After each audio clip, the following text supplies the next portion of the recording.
नमस्कार जय जगन सांग मैंने केमती अच्छा गोटे नुआ ब्लॉग को आप स्वागत जनावि। तो आप देखिए गोटे कटा हो काकुड़ी। तो आज आम बनिया हो काकुड़ी राई छोट छोट साइज रे टोटाल आमर आपन तो मतलब खाई खाली काकुड़ी बट काकुड़ी राई बहुत कम लोक खाई। तो से आमर आज बनिया हो नुआ स्टाइल टे काकुड़ी राई बनिया तो छोट साइड बापा कर पूरा अर्ध बेले पाखापाखि आम दे अच्छे एकुड़ा से खाई पकेब साइड बस देखुची तो तापर आमर तेल टे पड़गला तेल सांगे आमर मसला आप केस कर दिनु ये आम तो फुटण जीरा जो कौन कहते मुझे जानी मसला मसला कह गोटे अदा रसुण पेस्ट आ गए ये कि मसला गोटे कौन से मसला बा ये जाऊ मसला हो भूली जाइए फुटण मसला बोधे ना कौन कहते यहाँ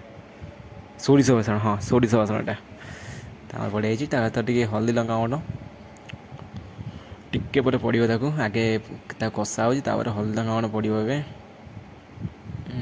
आम साइड गोटे भोकिला साइड बस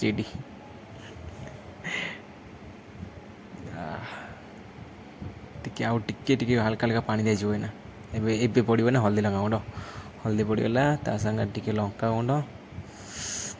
सब हल्का हल्का टिके पड़ो तापर एना तो कषा ना ये हल्दी पड़ला सब टिके टिके हल्का हल्का पड़गला ताकना कषा जितेटा कषा दे टेस्ट आसो आम रूम में तो जो कड़े अच्छे कड़े तो बेटर आमर ये कड़े घर कड़े बास ए टे लुण फास्ट लुण पड़ो नहीं लास्ट लुण पड़ो मैंने मझे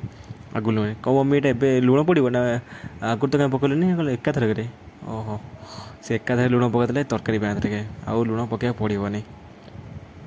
तो ये छाड़ीद किस समय टे फुटुची देखुचे कुड़ी ए हल्का हल्का फुटो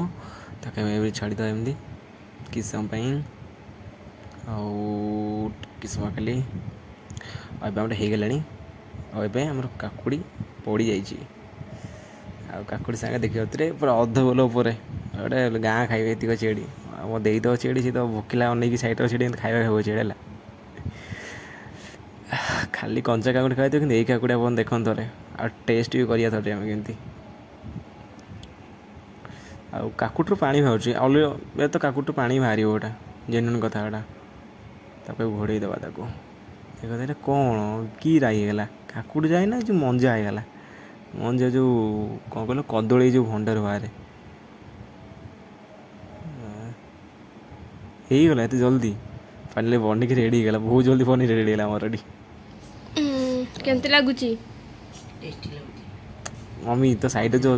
भोकिला दे दी खाई दे भोकिला साइड बस सीढ़ी